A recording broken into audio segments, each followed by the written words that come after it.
Você já sentiu que, por mais que ore, leia a Bíblia ou vá à igreja, parece faltar algo ainda mais profundo na sua conexão com Deus? Como se existisse uma barreira quase invisível que o impede de tocar o sobrenatural. Acredite, isso não é só uma sensação.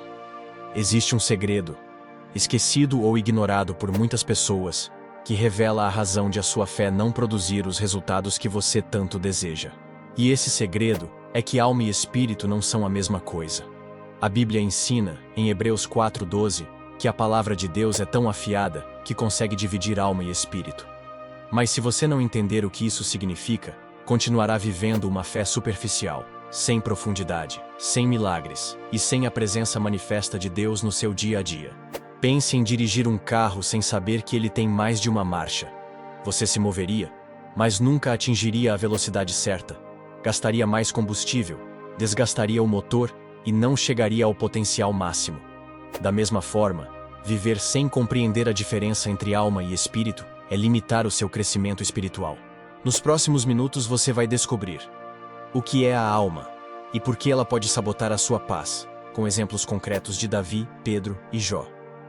O que é o espírito e como ativá-lo para receber milagres, incluindo a técnica usada pelo próprio Jesus. 3 erros fatais que todo cristão comete quando confunde alma e espírito. Um exercício prático para você ouvir a voz de Deus hoje mesmo. Não clique fora deste vídeo. Se você está cansado de fazer orações que parecem não ser respondidas, de ver suas emoções tomando as rédeas das suas decisões, ou de ter uma fé que não transforma a sua realidade, então, este conteúdo é para você. Inscreva-se agora no canal, ative o sininho para receber notificações e prepare o seu coração. Porque a partir de hoje, a sua vida espiritual nunca mais será a mesma. Antes de mergulharmos mais fundo no assunto, quero contar uma história real que aconteceu em 2022. Uma mulher chamada Ana estava à beira de desistir da fé. Ela orava, jejuava, participava de cultos e vigílias, mas no final, sentia-se vazia, sem direção, sem aquela plenitude prometida por Jesus. Foi quando um pastor percebeu a aflição dela e disse algo que mudaria a sua vida. Ana, você está orando com a sua alma, não com o seu espírito. Aquilo soou estranho para ela. Afinal, não estamos acostumados a separar esses dois conceitos. Curiosa, Ana foi ler 1 Tessalonicenses 5:23, onde o apóstolo Paulo escreve: que o próprio Deus da paz vos santifique em tudo, e que o vosso espírito, alma e corpo sejam conservados íntegros. Note que Paulo separa espírito, alma e corpo. Isso não é um mero jogo de palavras, é uma verdade bíblica que revela 3 dimensões diferentes do nosso ser. A alma é o conjunto de nossas emoções, nossa mente, nossos pensamentos, nossos desejos e nossa vontade. O espírito é a parte mais profunda de nós, aquela que se conecta diretamente ao sobrenatural de Deus, onde habita a presença do Espírito Santo quando nascemos de novo. Por que isso é tão importante? Porque a maioria das pessoas vive dominada pela alma, como acontecia com Ana. As evidências estão nas nossas decisões. Decidimos com base na emoção, como em casamentos precipitados ou em compras impulsivas. Oramos por rotina ou hábito, mas sem a verdadeira presença do Espírito. Repetimos palavras vazias sem sentir a direção de Deus. Interpretamos a Bíblia pela lógica humana, duvidando do que parece impossível. Isso não faz sentido. A Bíblia nos adverte em 1 Coríntios 2:14 que o homem natural não aceita as coisas do Espírito de Deus, pois lhe parecem loucura. Em outras palavras, se você não ativa o seu espírito, jamais compreenderá ou experimentará os mistérios profundos de Deus. Quer saber como mudar isso agora mesmo? Continue comigo neste estudo, pois nos próximos minutos vou te mostrar, de forma bíblica e prática, como separar alma e espírito na sua vida, trazendo um novo nível de fé, milagres e intimidade com o Senhor. Vamos começar entendendo melhor a alma. No Antigo Testamento, a palavra hebraica para alma é nefesh, que aparece aproximadamente 754 vezes. Ela representa emoções. Minha alma está profundamente triste. Palavras de Jesus no Getsêmani, Mateus 26:38. Desejos. A alma dos rebeldes desejou comida. Referência ao desejo insaciável de Israel no deserto. Salmo 78:18. Identidade. A alma que pecar, essa morrerá. Ezequiel 18:4. A alma, portanto, é extremamente importante. É parte do que nos torna humanos.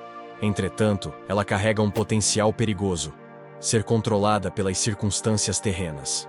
Quando Adão pecou lá no Éden, toda a humanidade herdou uma alma marcada pela inclinação ao pecado, pelas fraquezas emocionais e pela instabilidade. O salmista, em diversas passagens, clama pela alma. No Salmo 42:11, lemos: Por que estás abatida, ó minha alma? Por que te perturbas dentro de mim? Isso nos mostra que a alma tende a oscilar facilmente, influenciada pelas dores e incertezas da vida. Exemplo prático. Pense em Pedro, na noite em que Jesus foi preso. Ele, dominado pelo medo, negou o Mestre 3 vezes. Veja Lucas 22:54-62. Esse medo é um sentimento da alma. E quantas vezes você já se deixou levar pelo medo, pela raiva ou pela ansiedade, tomando decisões das quais se arrependeu depois? Quando vivemos só pela alma, somos reféns das nossas emoções. Um dia estamos felizes, no outro, arrasados. Num momento estamos confiantes, e no outro, duvidamos de tudo. Por isso, se não reconhecemos a função da alma e não aprendemos a governá-la pelo Espírito, ela nos afasta dos planos de Deus. Agora, passemos ao Espírito. Em hebraico, a palavra é ruach, em grego, pneuma.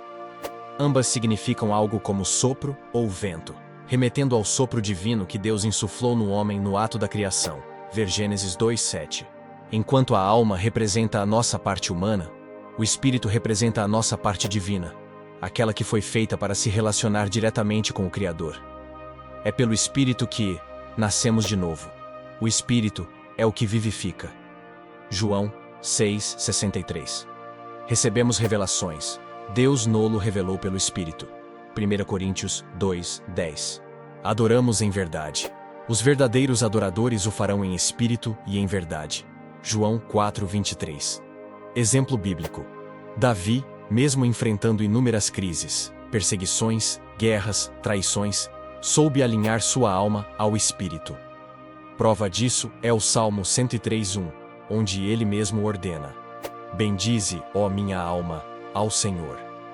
Note como ele chama a atenção da alma para adorar a Deus. Ele não negava seus sentimentos. Pelo contrário, reconhecia-os, mas não permitia que eles o impedissem de glorificar ao Senhor. Você consegue ver como isso se aplica à sua vida? Quantas vezes as lutas diárias sufocam nossa esperança, fazem nossa fé balançar e nos fazem esquecer as promessas de Deus? O Espírito, quando ativado, traz à tona a fé, a confiança e a convicção inabalável de que o Senhor está no controle. Seguindo essa linha de raciocínio, chegamos a Hebreus 4:12. A palavra de Deus é viva, eficaz e mais cortante do que qualquer espada de 2 gumes, e penetra até o ponto de dividir alma e espírito. Essa divisão não é meramente uma figura de linguagem. Ela significa que existe um limite muito sutil entre viver pela alma e viver pelo espírito. E a palavra de Deus, quando estudada, meditada e aplicada, funciona como uma espada espiritual capaz de expor as motivações verdadeiras do nosso coração. Por que isso é vital? Porque a alma contamina o espírito com racionalizações. Deus, isso é impossível. Como Sarah riu da promessa de um filho em sua velhice, Gênesis 18:12. Medo. E se eu fracassar? Como os espias de Canaã que viram gigantes e se sentiram gafanhotos. Números 13, 31, 33. Orgulho. Eu não preciso de ajuda. Como o rei Nabucodonosor, que se exaltou antes de ser humilhado. Daniel 4:30. Para lidar com essa sutileza, aqui vai um exercício simples, mais profundo. Pegue sua Bíblia e abra no Salmo 23. Leia o texto em voz alta, pausadamente, refletindo em cada expressão. Depois, ore. Senhor, corta tudo em mim que pertence somente à minha alma e que está me afastando do teu espírito. Eu quero viver pelo Espírito. Essa oração sincera, acompanhada pela palavra, pode abrir uma dimensão completamente nova na sua vida. Não subestime a simplicidade dela. Imagine que a sua vida espiritual seja uma casa. A alma é como as janelas. Permitem a entrada de luz, mas também de vento, chuva e poeira, se não forem cuidadas. Já o Espírito é o alicerce, invisível, porém fundamental para sustentar tudo. Se você se preocupa somente com as janelas, alma, arrumando daqui e dali, limpando vez ou outra, mas nunca fortalece a estrutura, espírito, a casa vai ruir na primeira tempestade. É só uma questão de tempo até tudo desabar. Deus não despreza a sua alma. Ele mesmo nos fez seres emocionais. As suas lágrimas, o seu riso, a sua paixão, tudo isso faz parte da sua humanidade. Mas existe uma ordem clara em João 4:24. Deus é espírito, e importa que os que o adorem em espírito e em verdade.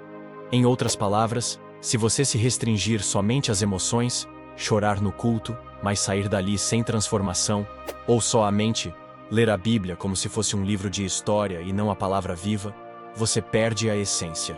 Pergunta retórica. Quantas vezes você já orou chorando, achando que aquela intensidade emocional era sinal de espiritualidade, mas saiu exatamente do mesmo jeito? Quantas vezes leu a Bíblia com o coração duro, enxergando apenas letras e não a voz de Deus? Isso acontece quando a alma está em destaque. Hoje, porém, tudo vai mudar para você. Jesus, na noite mais sombria de sua vida, pouco antes de ser preso e crucificado, declarou: "A minha alma está profundamente triste até a morte." Mateus 26:38. A intensidade do sofrimento de Jesus foi tamanha que Lucas registra. E, estando em agonia, orava mais intensamente. E o seu suor tornou-se como grandes gotas de sangue. Lucas 22:44. A alma de Jesus estava em dor profunda, mas note o que ele faz. Não reprime a alma.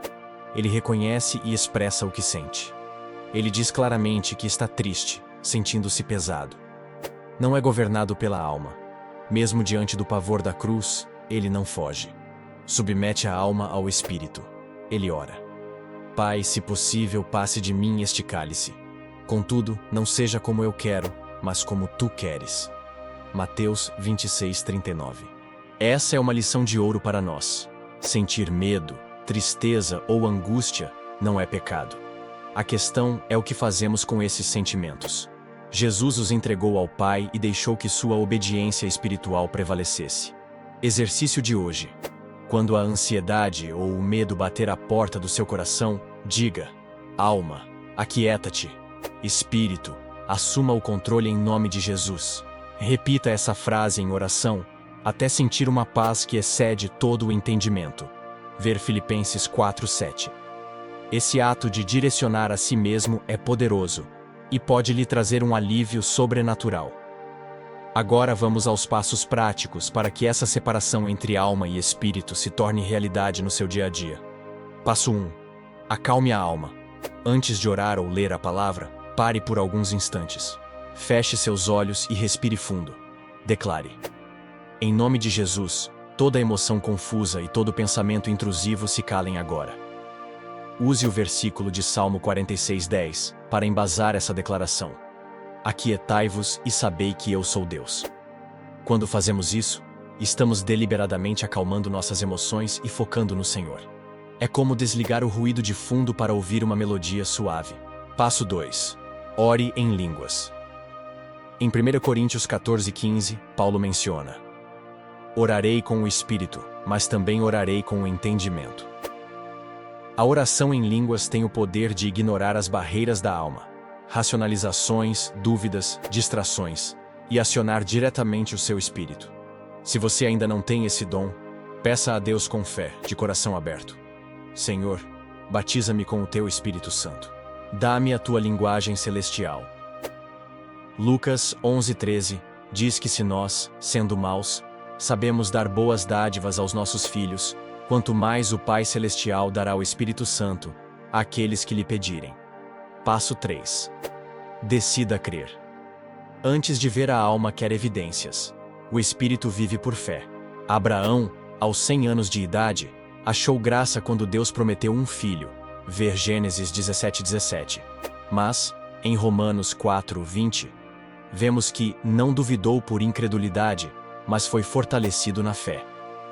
Ele decidiu crer, apesar das circunstâncias. Faça o mesmo. Escolha um aspecto da sua vida em que tudo parece contrário. Talvez um problema financeiro, conjugal ou de saúde. E declare: Eu creio na palavra de Deus acima das circunstâncias. Espírito, guie-me aqui. Vamos agora ver o outro lado da moeda, através da história de Saulo, que se tornou o apóstolo Paulo. Antes de ter um encontro com Jesus no caminho de Damasco, Saulo era controlado pela alma em vários aspectos. Zelo religioso, ele perseguia os cristãos. Atos 9:1. Raiva e violência. O texto diz que ele respirava ameaças. Atos 9:1. Orgulho religioso. Ele se considerava irrepreensível na lei. Filipenses 3:4-6. No entanto, quando o Senhor Jesus aparece em uma luz ofuscante, Saulo é confrontado e cego por 3 dias. Nesse período, o espírito dele é ativado. Ele percebe que estava errado e se submete a Deus. A partir desse ponto, torna-se Paulo, o grande apóstolo dos gentios, escritor de grande parte do Novo Testamento. Sinais de que sua alma domina. Você julga os outros facilmente, sem compaixão. Você vive de aparências, tentando sustentar uma imagem. Você oscila entre se sentir superior e depois, em outro momento, se sentir inferior. Exercício de reflexão. Pergunte a Deus em oração: Pai, em que área da minha vida a alma tem exercido o controle? Anote o que vier à sua mente. Pode ser algo que você nega ou tenta ignorar. Então, apresente isso diante de Deus, pedindo libertação e rendição. O tempo está passando rapidamente. Se você continuar vivendo em um ciclo de altos e baixos emocionais, deixando a alma te governar, daqui a 1 ano provavelmente estará exatamente no mesmo lugar, enfrentando os mesmos conflitos internos e espirituais. Mas você pode escolher, hoje, um caminho novo. Se você deseja ver milagres como Elias viu fogo descer do céu no Monte Carmelo, ouvir a voz de Deus como o jovem Samuel no templo, ter paz como Paulo, que mesmo na prisão, louvava e orava com alegria, então, este é o momento de dizer: Espírito Santo, assume o controle total, corta tudo em mim que é carnal. Quero te ouvir claramente. Há um versículo em Jó 32:8 que muitas vezes passa despercebido. Diz assim: Na verdade, há um espírito no homem, e o sopro do Todo-Poderoso o faz entendido. Isso significa que Deus já soprou algo dentro de você. O seu espírito já tem impressa a direção divina. Muitas vezes, você sente aquele toque, aquela voz interior que diz o que fazer ou o que evitar, mas a sua alma grita mais alto, questiona, duvida, tem medo, racionaliza. Deus pode já ter falado ao seu espírito sobre uma decisão difícil que você precisa tomar e está protelando. Um relacionamento que precisa de restauração urgente. O chamado ministerial ou profissional que você vem adiando por insegurança. A chave é calar a alma para ouvir o espírito. Experimente agora. Sente-se em um lugar silencioso, feche os olhos.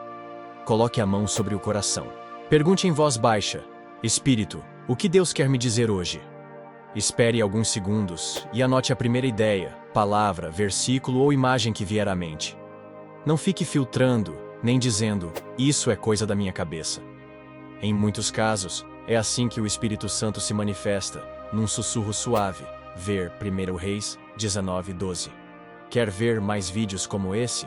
No nosso canal, existe um vídeo sobre os 7 sinais de que os anjos estão tentando falar com você. O quarto é impressionante. O link está na descrição.